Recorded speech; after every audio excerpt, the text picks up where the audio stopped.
o te whatalofa le mai wanga lo tātunu le ngata Samoa nei, e whape fo i so se tawhai fia, o le nei fo i lalo langi lo whapena ona mai mō mai ai, so se tasi o lo tātunu, ma lo le sui fo maua, ma lo fo i le langi mama, io le tautua masani, o le tautua whaawau lo Samoa Entertainment, o tala o mena tutupu i Samoa.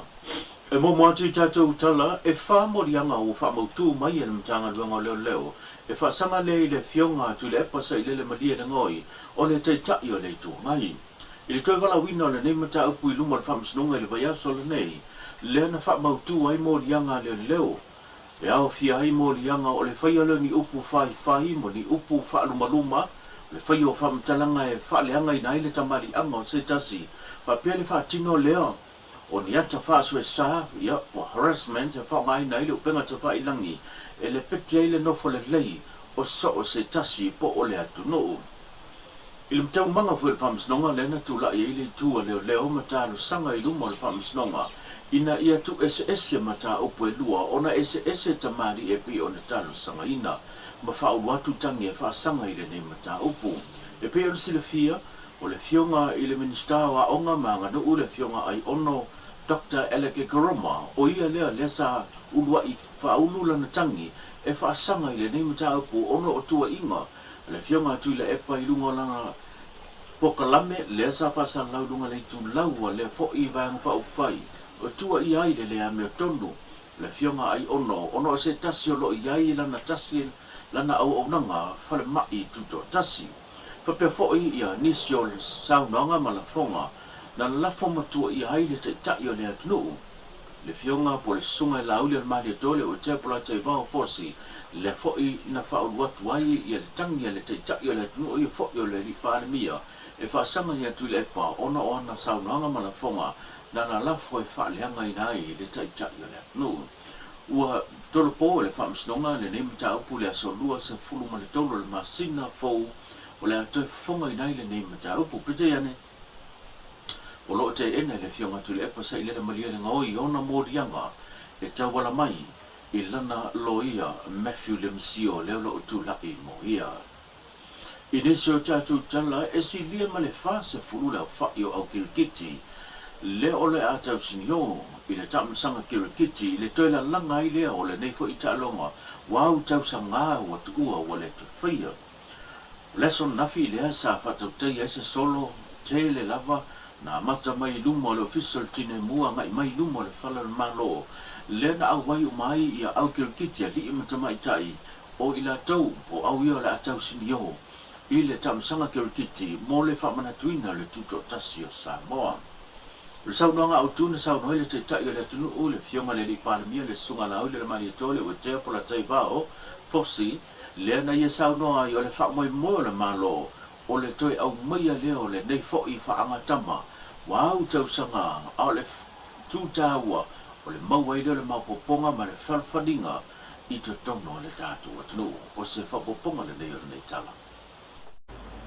O le whamoe moe o le tātou whainga malo le nei lima tausanga ia se o tātou toi fo i ai le mea tātou iai momua. O le tālonga le nei o se tasi o tālonga whaavai o le tū ma le anganu o Samoa e mau ai o na taratu. E mau ai ana upu mana muanga ngana wha Samoa. Ha tausi ai le vana nofo vāwhea lo lai vāwhe sila whai. Nu a whioanga ma inga i teimu sola ma so walu. Peitai, walu alu o pei wa tātou wha ngalo a fia i sio na vao. Mo tātou mana tu natu ifo e le te tau na toi wha auaua nei mea. Pei tai o le tai ao le nei. A tātou toi wha fo i le vai le mena tawhe mai ai.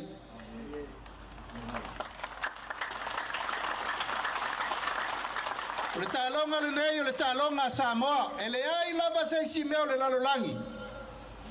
E ai le upu lea kirikiti Samoa. E ai uma kirikiti le lalolangi tasi le lato tu la fono tasi foi la tau whainga. A tātou e ese le tātou kirikiti Samoa. E le na o le tālonga. E mau ai le wāwhea lolo ai whea lo whaninga whea tau si ai.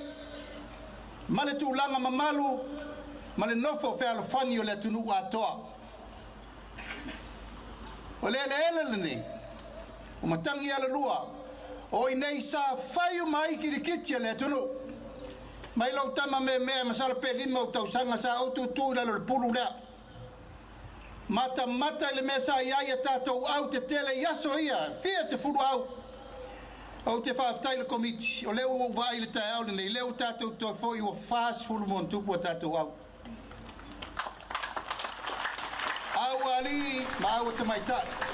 Inisio tātou tala, a o anga atu mo le whaamatuina o le aso sā, o whaapitoa lea mō tina, o whaawau lava o na taula mua o na fisosoni mai, ma lo au fantasi po le UN. E tu ina mai nisi o fisosoni, e tawala mai le nato pokalame, e tu ina mai e fisosoni lea, mō le i tūpā o tina matamaitai. O so se vaenga lava e iai a pokalame, o whaasafua ai le fisosoni, e mamoli atu ai le whiau mō nei tina ia lava le whaasoa ma le tūlanga le tamau ainga a wā i le lo i le tonu ngai māfua i o na tutopu sa wanga i te tono ainga pe hao ina uti le whaasoa.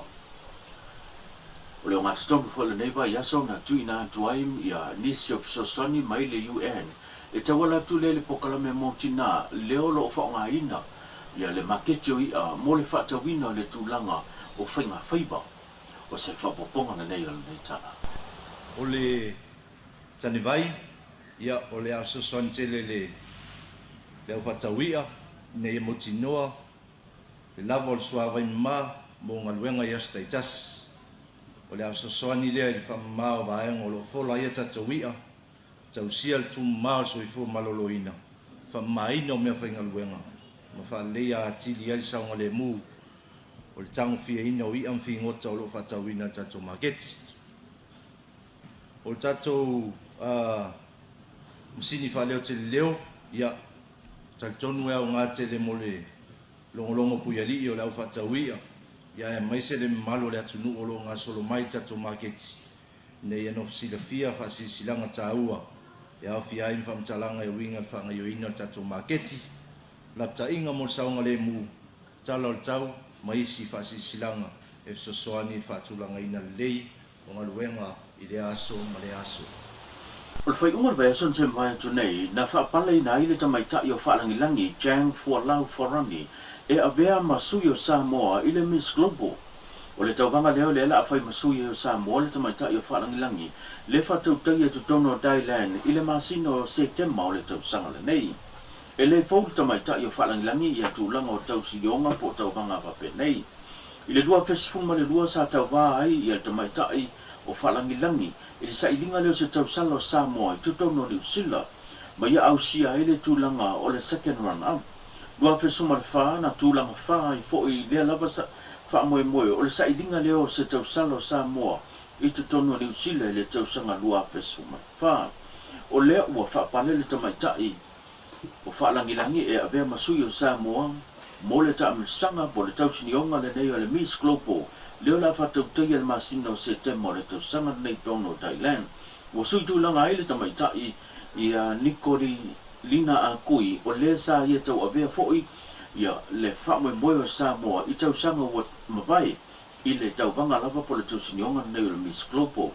O le whaatinoina o le sa uninga le whaiunga o le vai aso na wai ia le hao o le malo pa pe foi ia sui o ka peneta a toa i mama lo fa lo ngia le na wai fa tino o le sauninga mai o se fa mo buena taula mua ile mana ia events fa pe foi ia le company telefoni o le Vodafone male tatu tala muli o le tula mai o le tulanga tau fa so le swau e pe ona ia ia tunu mamao e mafua mai le tulanga le taua le lo fa tu tia i le bao se sa tu tonu o le o sa no le tai o le atunu o ia fo le li palemia le sunga la o le mani to le o te bola tai va fo si o fa ia ia se ave ai anga i le vai ngolo nga fatonu po nga luenga tele o tina i tele le malo ina ia fa ia se tapu e sa ai ona to ia fea e se va le po se va ai lunga de samilo ta no mo le na o le utuina o le swa upo o vaenga po nanga mo mia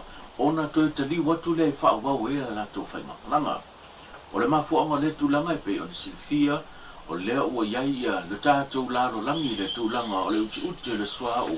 Ai mai le tūlanga si tia mawalunga le tau le swao i tele o atunu e mafua mai o le taua o lo whaia i sa e tu tonu o se whapoponga le nei tala. Ni ka peneta sa whaile tapu i aua ni toi se whaalele e toi whaile mele le afe mai nei utu i nei e rifio la tu i nei. O le ana maua i waalele te tele lua pe whaale no mai wana no mai ai nei afe mai nei e rifio le nei toi o. E fo i waa ia le ana whapea no mai nei toi rifio. O le wa ave le pamatalanga i le tātou ofisa o le amtapliti ai. E ta pena se fufuanga awani to ya fe mise valele ni na sawa utu. Se fe tato pensini mo tato fe malanga ina tato tangata. Pa pena fo ila tato va.